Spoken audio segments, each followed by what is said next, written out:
I am very aware of the damage I am doing to my son through overeating. These last 6 years have probably been pretty miserable for him.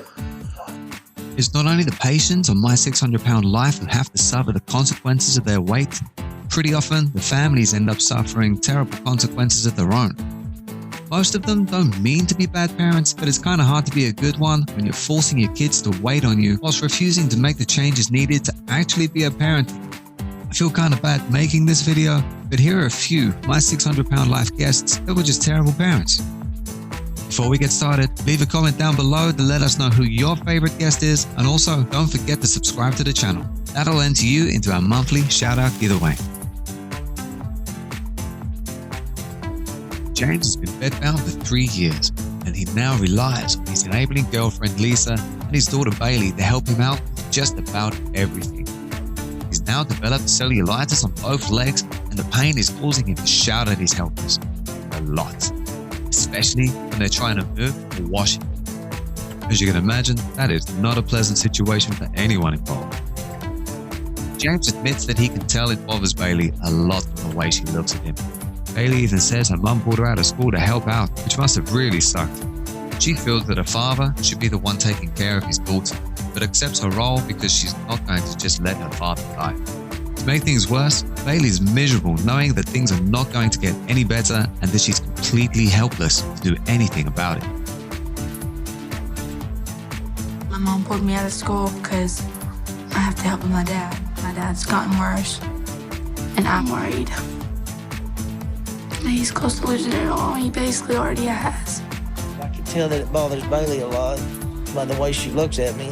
I don't feel like that I should have to be a caretaker to my dad because a father is supposed to protect and take care of his daughter. Just in case. But it's my dad, and I'm not going to let him just lay there. Ashley's weight has reduced her mobility so much that she has to get her 5-year-old son Patrick to do just about everything. With her truck driver husband gone most of the week, even the household chores now fall onto poor Patrick. This even includes the laundry and bringing his mother food, essentially replacing his childhood with basically being his mother's servant. Ashley also admits that she's scared he's learning a lot of her eating habits, which is pretty concerning. Although I will give Ashley some credit, she's definitely not the worst offender on the list. Plus, in the end, she does make an effort to lose some serious weight and really does start to become a better mother for Patrick. I just can't do it on my own. It's hard for her to walk, so I do the stuff that she wants me to do every day. Yeah, there's Will you put them in the dryer, pretty please? Mm-hmm. Our food is mostly what Pat and microwave are carrying here for me to prepare. And it scares me that he's learning a lot of his eating habits from me. Hey, baby.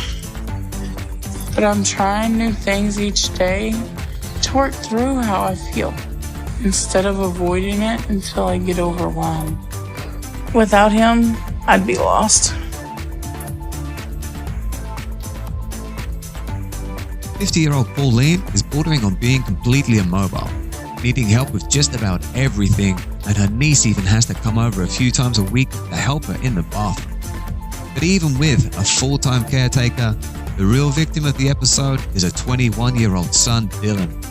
As Pauline's only child, he's basically spent his whole life dedicated to taking care of her, doing everything from cooking to grocery shopping to hauling her into the van and driving her into Houston. Dylan says he loves his mother, but he just can't wait until he doesn't have to help her every day and will finally be able to get on with his own life.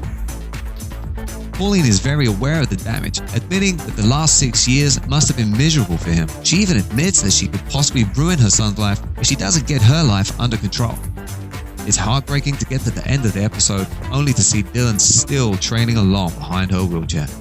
Hey, Dill, go grab some breakfast, honey. I totally feel like he's the parent and I'm the kid. I love my mom, but since she's this heavy, whatever I'm doing, I have to stop and just take care of her and help her. I am very aware of the damage I am doing to my son through overeating.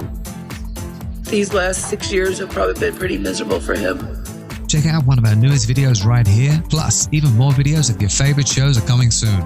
Don't forget to subscribe to our YouTube channel and hit the bell so you don't miss a single one.